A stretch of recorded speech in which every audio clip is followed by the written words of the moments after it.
Nianze na hoja ya kwanza. Hakuna ubishi kwamba mshtakiwa alipoingia tu ametoa maneno ambayo wakili wa utetezi ameyarudia kwa ufasaha, wakili Peter Kibatala, kwa kusema mshtakiwa alitamka no reform no election.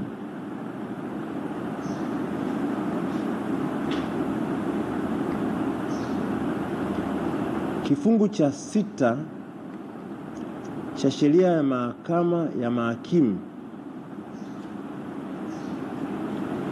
kifungu cha 6 kifungu kidogo cha kwanza cha the Magistrates Courts Act kinasema mahakama inakuwa kamili pale ambapo anapokuwepo hakimu. Narejea kama ilivyosema, subject to the provisions of section 7,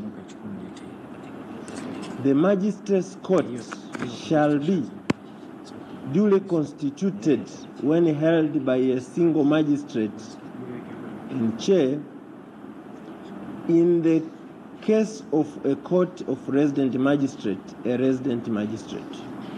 Kwa hiyo mahakama inakuwa kamili pale ambapo anakuwepo hakimu mkazi katika mahakama ya hakimu mkazi, na katika mahakama ya wilaya mahakama inakuwa kamili pale anapokuwepo hakimu mkazi wa wilaya, na mahakama ya mwanzo vivyo hivyo.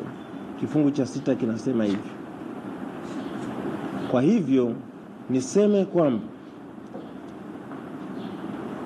hakimu alipokwisha fika mahakamani akakaa, mahakama ilikuwa imekamilika bila kujali upande wote haupo au upo. Kwa hivyo nihitimishe kwa kusema kwamba maneno ambayo yamesemwa na mshtakiwa yalikuwa sio sahihi, kwa sababu tayari mahakama ilikuwa duly constituted, ilikuwa imekaa. Kifungu cha 6 kifungu kidogo cha kwanza cha sheria ya mahakama ya mahakimu inasema hivyo. Kwa hivyo hilo halikuwa sahihi, na itoshe, si hivyo tu, na hata walioitikia hawakuwa sahihi, kwa sababu baada ya mahakama tu kukaa, anayeongoza mahakama ni hakimu. Hakuna mwingine ambaye anapaswa kuongea isipokuwa mahakama, kwa maana ya hakimu.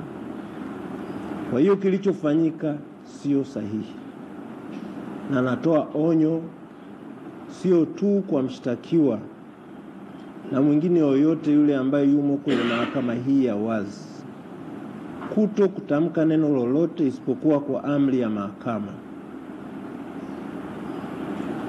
Maafisa wa mahakama, kwa maana ya mawakili wa serikali na mawakili wa kujitegemea, mnapaswa kulisimamia hili, sababu nyie ndio nguzo ya mahakama kuisaidia mahakama kufikia kwenye haki. Mahakama inazidi kusisitiza, mnapaswa kuongozwa na sheria na sio miemko. Si sahihi kusema yale yaliyotokea ni kwa sababu mshtakiwa alichelewa kuingia. Sio sahihi. Na niseme jingine kwa mwongozo kwa pande zote mbili. Kwa kuwa mahakama inakuwa duly constituted pale anapokuwepo hakimu, basi shauri linaanza kuitwa pale ambapo mahakama imeketi. Hivyo basi hata tarehe ijayo mahakama hii itakapokaa ndipo shauri liitwe, ijulikane shauri gani limeitwa, ndipo mshtakiwa aitwe, kama itakuwa ni shauri ambalo linamhusu mshtakiwa husika na sio vinginevyo.